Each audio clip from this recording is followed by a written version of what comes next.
कमलापति पाही। देहं श्राप की मरी हूँ जाई, जगत मोरी उपहास कराई। बीच ही पंथ मिले धनुचारी, संग रमा सोई राजकुमारी। बोले मधुर बचन सुरसाई, मुनि कह चले विकल कीनाई। सुनत बचन उपजा अति क्रोधा, माया बस न रहा मन बोधा। पर संपदा सकहु नहीं देखी, तुम्हरे ईर्षा कपट विशेषी। मथत सिंधु रुद्र ही पौरायहु, सुरन प्रेरी विष पान करायहु। मंगल भवन या मंगल हारी, द्रवहु सुदशरथ चिर तिहारी। असुर सुराविष शंकर ही, आपुर मामुनि चारु। स्वार्थ साधक कुटिल तुम, सदा कपट व्यवहारु।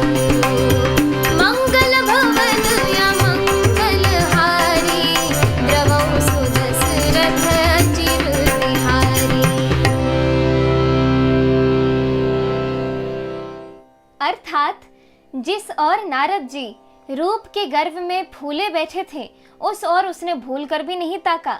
नारद मुनि बार बार उचकते और छटपटाते हैं। उनकी दशा देखकर शिव जी के गण मुस्कुराते रहे। कृपालु भगवान भी राजा का शरीर धारण कर वहां जा पहुंचे। राजकुमारी ने हर्षित होकर उनके गले में जयमाल डाल दिया। लक्ष्मी निवास भगवान दुल्हन को ले गए। सारी राजमंडली निराश हो गई। मोह के कारण मुनि की बुद्धि नष्ट हो गई थी।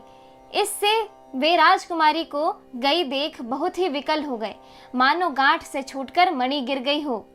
तब शिव जी के गणों ने मुस्कुराकर कहा, जाकर दर्पण में अपना मुंह तो देखिए। ऐसा कहकर वे दोनों बहुत भयभीत होकर भागे। मुनि ने जल में झांककर अपना मुंह देखा। अपना रूप देखकर उनका क्रोध बहुत बढ़ गया। उन्होंने शिव जी के उन गणों को अत्यंत कठोर शाप दिया। तुम दोनों कपटी और पापी, जाकर राक्षस हो जाओ। तुमने हमारी हंसी की, उसका फल चखो। अब फिर किसी मुनि की हंसी करना। मुनि ने फिर जल में देखा तो उन्हें अपना असली रूप प्राप्त हो गया। तब भी उन्हें संतोष नहीं हुआ। उनके ओंठ फड़क रहे थे और मन में क्रोध भरा था। तुरंत ही वे भगवान कमलापति के पास चले गए। मन में सोचते जाते थे, जाकर या तो शाप दूंगा या प्राण दे दूंगा। उन्होंने जगत में मेरी हंसी कराई। दैत्यों के शत्रु भगवान हरि उन्हें बीच रास्ते में ही मिल गए। साथ में लक्ष्मी जी और वही राजकुमारी थी। देवताओं के स्वामी भगवान ने मीठी वाणी में कहा, हे मुनि, व्याकुल की तरह कहाँ चले।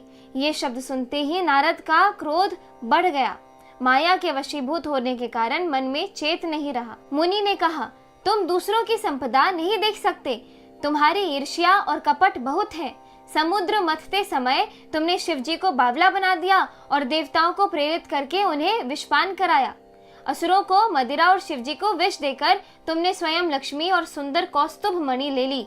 तुम बड़े धोखेबाज और मतलबी हो, सदा कपट का व्यवहार करते हो। इस एपिसोड में इतना ही।